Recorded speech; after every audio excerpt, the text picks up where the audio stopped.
Hello tout le monde, j'espère que vous allez bien. Aujourd'hui on se retrouve dans une nouvelle vidéo et du coup c'est pour faire mon book haul du mois de mai. Pour ce book haul j'ai pas mal de livres à vous montrer. Donc comme d'habitude on va commencer avec les livres papier, puis on continuera avec les livres numériques, et les livres numériques il y aura les livres en français puis les livres en anglais. Si vous ne le savez pas, j'ai été aux Imaginales 2022 cette année à Épinal et donc j'ai craqué pour mon seul et unique livre papier. Ce mois-ci, je suis plutôt fière d'avoir réussi à ne pas craquer. Donc je me suis pris de Brume et d'Ospal de Amandine Peter. Donc ce livre c'est un livre qui va parler de pirates, de magie, de mensonges. J'ai trop hâte. Donc c'est aux éditions Explora et je ne connaissais pas du tout. Le travail éditorial est magnifique. Je vais vous montrer, il y a des en-têtes de chapitres et chaque en-tête de chapitre a des illustrations différentes. J'ai vu certains retours sur Bookstagram qui étaient vraiment élogieux, donc j'ai qu'une hâte de me plonger dans cette lecture.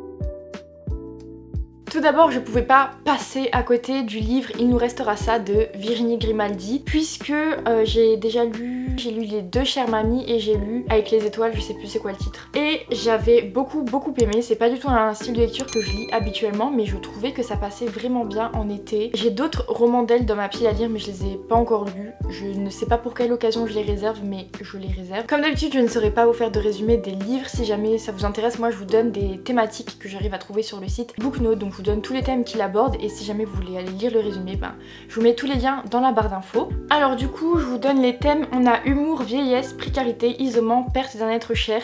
Donc je pense que c'est un livre qui va parler du deuil. Je sais pas s'il y a des triggers ou quoi, en tout cas voilà, je vous donne les thèmes, je vous laisse aller lire le résumé si jamais il vous fait envie. Ensuite, j'ai craqué pour deux romans des éditions du Chat Noir. C'est les tomes 2 et 3 de La Chronique d'Homéride de Alison Germain. Alors j'avais le tome 1 dans ma pile à lire depuis un petit moment maintenant, je ne saurais plus exactement vous dire quand je l'ai pris, mais ça remonte. Du coup aux Imaginales j'ai pu croiser l'autrice et on a pu parler et je me suis dit ok, c'est une évidence, je veux lire un de ses livres. J'ai lu le tome 1, j'ai trop aimé, mon dieu c'est tellement addictif. Je l'ai dévoré en 24 heures. Ça explique un petit peu la chose, sachant que j'ai beaucoup de mal à lire en ce moment, donc lire un livre en 24 heures c'était un exploit. Pour faire un petit résumé, on va parler de mythologie grecque et donc on va suivre Louise qui est une jeune étudiante qui travaille dans une boutique d'ésotérisme, et en fait un jour il se trouve qu'elle va être face à une personne mourante, qu'elle ne pourra pas la sauver, que cette personne a le souffle de Midas qu'elle va lui transmettre avant de mourir, et il va se passer plein de choses. Elle va faire la rencontre de Angus, je crois que ça se prononce comme ça, je suis désolée si c'est pas comme ça. Elle va découvrir tout un monde, c'est plutôt pas mal, j'aime beaucoup, il y a plein de références, un peu d'humour, de l'action, enfin un magnifique mélange pour adorer cette lecture, donc je vous la recommande beaucoup. Ensuite je me suis procuré Fan Squad de C.S. Quill, donc c'est une autrice dont j'ai déjà lu la trilogie Campus Drivers, que j'ai vraiment pas mal aimé, et je pensais pas spécialement me procurer ce tome-ci, enfin ce livre-ci. Comment vous dire que tous les avis que je vois sur Bookstagram, ils sont tellement élogieux. Comme j'aime beaucoup le thème de la musique, parce que c'est un livre qui traite de la musique, je me dis si c'est à mourir de rire comme tout le monde le dit, peut-être que je vais le lire cet été, parce que ça a l'air super drôle, super. Pour terminer avec mes dernières acquisitions de livres numériques en français, j'ai reçu le tome 3 et le tome 4 de Chasseuse de l'ombre de Eline VDB. Je remercie énormément l'autrice parce que elle a eu la gentillesse de m'envoyer tous les tomes de la saga jusqu'à présent. Enfin je trouve ça trop mignon, c'est hyper adorable. En plus c'est une lecture que j'aime beaucoup si vous aimez les anges, la mythologie. C'est une lecture, elle est trop bien. Il y a aussi beaucoup d'événements historiques. J'aime beaucoup le personnage d'Eline qui est hyper sarcastique, qui a de l'humour, couper le souffle. Vraiment j'aime beaucoup cette lecture, je trouve qu'elle est très fluide à lire, très légère. Et en même temps, pas si légère que ça parce que je suis en train de lire le tome 3. Je peux rien dire mais c'est quand même pas si léger que ça. Donc je recommande énormément cette lecture, en tout cas essayez au moins de lire le tome 1 parce que vraiment c'est une pépite, j'aime beaucoup. Je sais pas si le tome 4 c'est le dernier tome, je crois que oui, mais je suis pas sûre donc je veux pas dire de bêtises. Passons donc au livre en anglais et là j'ai Crackax. Alors tout d'abord je me suis pris I Kissed Sarah Wheeler. C'est le nouveau roman de l'autrice qui a écrit Red, White and Royal Blue. Je n'ai toujours pas lu ce livre mais j'ai très envie de le découvrir et donc je me suis pris son nouveau roman parce que why not. Il y a eu tellement un gros engouement sur son premier livre que j'anticipe la hype. Et donc comme thème on a romance, LGBT, young adulte, contemporain, lesbienne, mais vraiment trop contente de l'avoir dans ma pile à lire. Ensuite je me suis pris Book Lovers, donc je vous l'avais présenté dans mes sorties livresques du mois de mai. Il me faisait trop envie et à un moment sur Instagram quand il est sorti, on l'a vu passer partout tellement de fois. C'est vrai qu'il a l'air pas trop mal donc et du coup je me suis pris, j'ai craqué. Comme thème on a un roman qui parle de livres, romance, contemporain, fiction, adulte, new adulte. Ça a l'air super bien et les avis sont assez bons dessus, donc je suis super curieuse de découvrir cette lecture. Ensuite, j'ai craqué pour une trilogie pour laquelle je pensais jamais craquer. Et en fait, j'ai vu la bande-annonce de Amazon Prime. Et je sais pas, ça a été un déclic, je me suis dit ok, je vais faire mes petites recherches.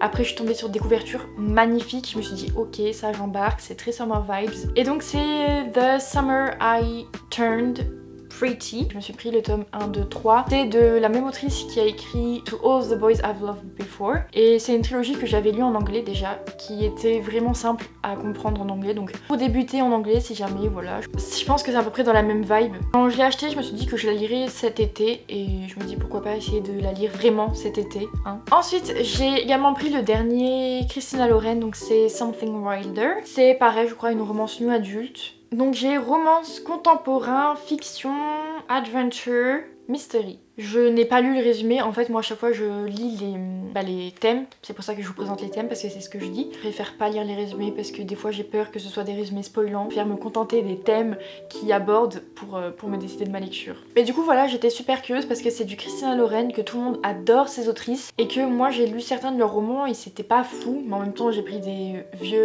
vieilles sagas. Donc je sais pas ce qu'elles valent maintenant et je me dis que autant m'armer de tous leurs nouveaux romans pour bien les découvrir comme il faut et être sûre que j'apprécie. Ensuite je me suis procuré From Bad to Cursed, donc c'est le tome 2 de Payback the Witch. C'est un roman qui me fait trop envie parce que les thèmes c'est LGBT, adulte, fantasy, paranormal, magie, sorcière, donc tout pour me plaire. Et ouais, genre les couvertures elles sont sublimes, ça me donne trop envie et du coup bah voilà, j'ai craqué. Je ne sais pas du tout combien de tomes sont prévus encore. On va continuer avec The Marvelers. Donc c'est un roman middle grade que j'ai présenté dans ma vidéo des sorties livresques du mois de mai. Il me faisait trop envie et donc je me suis laissée tenter par la tentation. C'est un roman qui va parler de magie, de mythologie, d'aventure, de mystère, voilà, de plein de choses, donc ça donne trop envie. J'ai déjà lu pas mal de middle grade et j'aime beaucoup. Celui-ci, je dois avouer que la couverture est ce qui a fait pencher la balance en sa faveur parce que j'aime beaucoup la couverture, elle est super jolie. C'est un livre, je sais pas du tout s'il y a plusieurs tomes de prévus, je pense que oui, ça m'étonnerait que ce soit un one shot. Ensuite, prochain livre, j'ai complètement craqué dessus quand j'ai fait la vidéo des présentations des livres qui sortaient pour le mois de mai.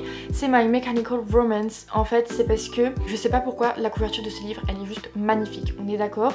Ça, c'est un gros point positif pour le livre. C'est une romance contemporaine, young adulte, il me semble, passe au lycée, enfin je sais pas trop, en tout cas qui se passe dans l'école. Et c'est l'autrice de The Atlas Six, un livre qui a énormément fait parler de lui.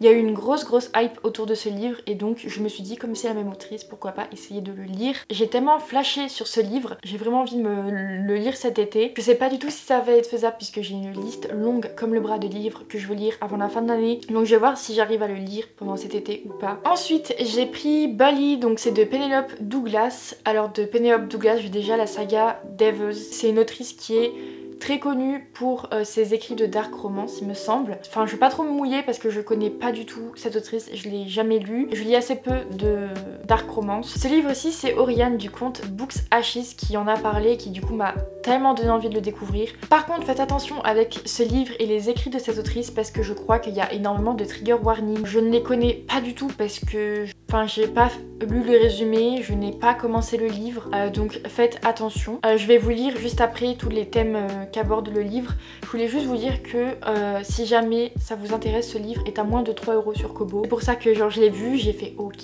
je te prends, j'ai complètement craqué. C'était pas prévu mais finalement je me suis pas ruinée en l'achetant non plus. Et donc pour les thèmes que ça aborde, c'est romance, new adulte, dark, contemporain, high school. Je connais pas les triggers mais en tout cas si il vous intéresse, allez regarder les triggers. J'ai très envie de découvrir la plume de cette autrice qui fait énormément parler. Dernier livre de ce book haul, c'est donc She Who Became the Sun. C'est le livre qu'on voit partout en français, c'est celle qui devint le soleil. Donc les thèmes abordés, c'est fantasy, historique, LGBT, Chine, donc ça donne trop envie. Ce livre il a l'air trop bien, j'en entends tellement parler partout. Je me le suis pris en anglais parce que vous savez, j'essaye de privilégier les livres en anglais maintenant. Je n'ai pas du tout lu le résumé donc je sais pas du tout à quoi m'attendre et je me fie totalement à tous les super bons retours que je vois sur cette lecture. Donc voilà, pour ma part encore un book haul un petit peu conséquent. Je me dis que normalement pendant les grandes vacances il n'y a pas beaucoup de sorties. Du moins je me rassure comme je peux. En tout cas vous n'hésitez pas à me dire en commentaire ce que vous vous êtes acheté ce mois de mai et si vous avez des livres que vous avez envie d'acheter pour les prochains mois. En attendant je vous fais plein de gros bisous et je vous dis à bientôt, bye.